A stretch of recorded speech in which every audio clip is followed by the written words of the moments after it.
And joining me for the day's markets action is Shaun Dendere from Trive Investments. Thank you so much for your time, Shaun. Quite a lot of company news that came out today. So really, let's get straight to it. And seeing that there are a lot of potential corporate deals that are happening on the JSE. Let's start off with Barloworld because they released their annual results today. We did have their financial metrics experiencing some pressure. Their revenue down 7%, core profit also down, also by the same margin. Of course, that pressure going down all the way to headline earnings per share. We did see that share price actually wasn't really under pressure too much. And I'm wondering if maybe it was because these numbers were expected, or if it was because they were better than expected, or maybe the share is still trading on the potential takeover of Barloworld that we could see. Okay, thank you for having me this lovely Monday afternoon. So Barloworld, I think, from regards to the share price, I think is how you interpret those results, right? Yes, Yeah. the results are down by 7% annually, and this is purely because of all the factors that we've experienced this year: inflation, geopolitical risks, etc., etc. But if you look at Barloworld and you dig deeper into what they actually did, there was an acquisition of about $10 million of a different Barloworld division for getting else in Africa. There was also a restructuring that they did as well somewhere else in Africa, literally forgetting the regions, which costed about $27 million. So they've actually spent a lot of cash that has put pressure on their actual numbers. So if you were to take out those two projects, to put it that way, you would actually note that their numbers are actually up by almost 9% if we took those two elements out. So as a business, it is definitely potentially doing quite well. The fact that they are spending cash on restructuring, spending cash on acquisition, which naturally will affect the balance sheet in the long term.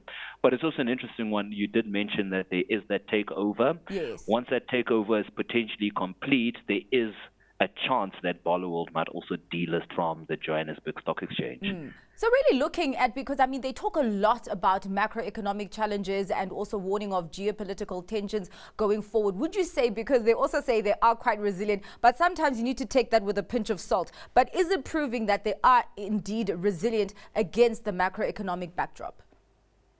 I definitely believe so, right? Let's look at three key factors. Yeah. The fact that people are still interested in buying, taking over Barloworld. Yeah. So that's, a green shoot in the business itself. The fact that they're still investing in themselves, it shows that, they're actually doing well. And, like I said, it all depends how you look at the numbers, right? Yes. If you dig deeper, you think, okay, cool. In the long term, they're actually probably going to do well. And their numbers look low because, well, they've spent some cash on positive stuff. All right. Well, as we're talking about potential corporate action, we did get a cautionary announcement from Super Group today talking about potential takeover. They're one of Super Group's assets, SG Fleet, there that Super Group has a majority stake in, is an acquisition target. We did see the share price the last time I checked, it surged about 19%. What could this mean for Super Group and its shareholders? I think, first of all, there's literally a lot of things happening, especially for November, December, right? Yeah. But for Super Group and its shareholders, I think it's really positive news. The fact that, they will be consolidating into one group. And, they do own that 53% majority shareholding.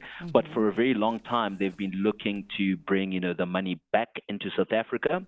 So from a JSE perspective, once we bring the cash back into South Africa through this new share structure, takeover, etc., I do think there is upside opportunity for shareholders and the people that are currently holding that share in their portfolio. All right. We'll talk about upside opportunity. Of course, Pick n Pay has been embarking on that through the listing of Boxer there, where they will still maintain about a 2/3 stake in Boxer. So today they released the results of the private placement and the price, saying that they raised 8.5 billion rand from selected investors for a price of 54 rand, which is at the upper end of that range that they came out with. Of course, the retailer does list on Thursday. What stood out for you here? I think this was a brilliant strategic move from Pick n Pay. As we all know, they have been under a lot of strain and a lot of pressure. So the listing of Boxer really will be quite a good cash injection for the business that is looking to turn around. As we know, I mean, the last time they released their results as Pick and Pay themselves, they had suffered over an 800 million rand loss. So, this 8.5 billion will be good for the business. And the composition of Boxer, I think, according to Pick and Pay, they do have 68% of the discount market, grocery market in the country per se. And we can also maybe give a thumbs up to the fact that they did bring back a previous CEO into Pick and Pay, and we can maybe potentially we're starting to see the strategic changes that they're making to spruce out Pick and Pay to be a good competitor with the likes of your ShopRite and Checkers, as they were historically were. All right. Well, Shaun, let us get to your stock pick for today. What are you hanging your hat on? All right. So I'm not technically picking a stock per se, but I would invest in a gold ETF. Okay. The reason being I'd invest in a gold ETF, I know gold price looks like it's tapering down, but we still have the geopolitical risk that seems to be flaring up. We see that from Donald Trump actually. What did you do? He announced his Treasury Secretary this past weekend, who was a fund manager, so good for Wall Street. But that bodes well for global currencies, right? And we're probably going to see the dollar depreciate, or the dollar index depreciate. And from that perspective, there is an inverse relationship between the dollar and gold. So I do see gold rising in the short to medium term time horizon. All right. Well, thank you so much for your time and for your analysis on what has moved investors' money today. Shaun, much appreciated. That was Shaun Dendere from Trive Investments.